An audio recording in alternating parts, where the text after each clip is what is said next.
Hi, I'm Alexander Ward. For my student innovation project, I utilized Python to create a framework with a GUI that interacts between third-party tools and Windows command line to facilitate security auditing. In its current state, it can find sensitive files, conduct network scanning, find SMB vulnerabilities, brute force those SMB vulnerabilities, install a backdoor, and lastly, it allows the user to connect to that backdoor. In the future, I would like to develop it to cover a multitude of vulnerabilities that are often discovered during security audits. While my product is in its initial development stage, it is already functional with many completed modules. There are a few frameworks that have both command line and GUI interface that provide similar functionality. The first that comes to mind is Metasploit. It has a GUI front end called Armitage that combines all the feedback and commands. It is used to find and send exploits against known vulnerabilities. And Guma is another great penetration vulnerability research toolkit that has multiple modules to include discover hosts, gather information, fuzz targets, brute force username and passwords, and exploits. Lastly, the social engineering toolkit is a framework that allows the user to conduct attacks against the human aspect of auditing. Each of these frameworks offers something different for the user. What separates my framework from the others is that mine is more novice-friendly, Windows-focused, and allows the use of external tools. I've separated my tool into two main modules, local machine and network. The local machine module provides a way to do basic machine enumeration. Within this module, I decided to look at a few submodules that are going to be of importance. The first is wireless configuration. This is going to be the information that is stored within your adapter profile. This means that whenever you connect to a new access point, it's going to ask you home, work, or public. This is where it stores that information.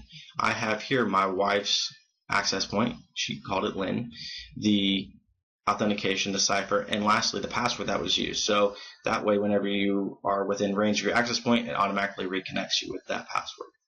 This is all stored per adapter. If you have multiple network interface cards that are wireless capable, it'll have multiple different stored profiles. In this next portion, we have the active connections. I'm actively connected to this network or this router called UNC Guest. This is the information about it. Now, the thing I want to point out is that the signal strength is 85%. Now, if this was a rogue access point, maybe it would be more, maybe it'd be less. But as a network administrator, you should know the distance in which your clients are from the access point. The next two submodules, shared folders and accounts, are very valuable for doing any sort of incident response. Shared folders is going to show you what network shares are listed. Now, this is going to be indicative of the file shares that the network admin has set up, or if an attacker has gone into the network, maybe they set up their own off the system.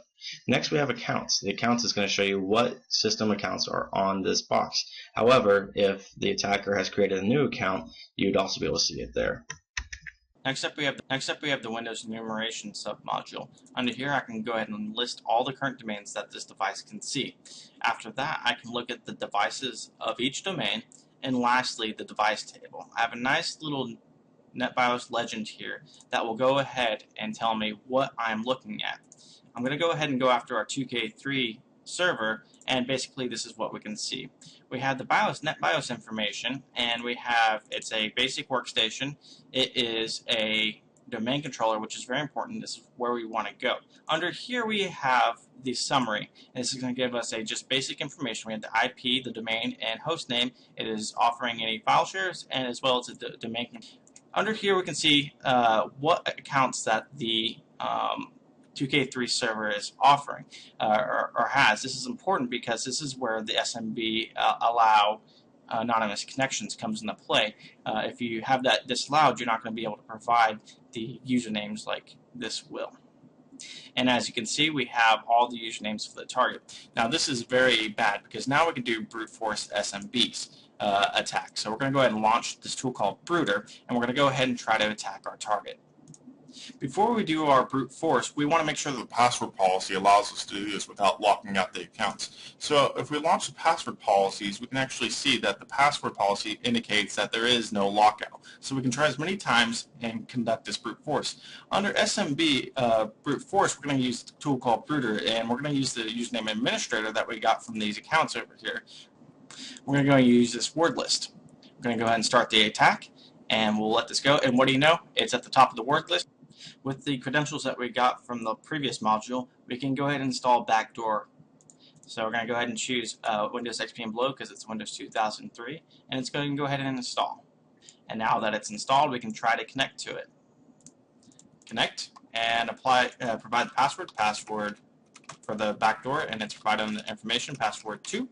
And what do you know? We have a backdoor onto the system.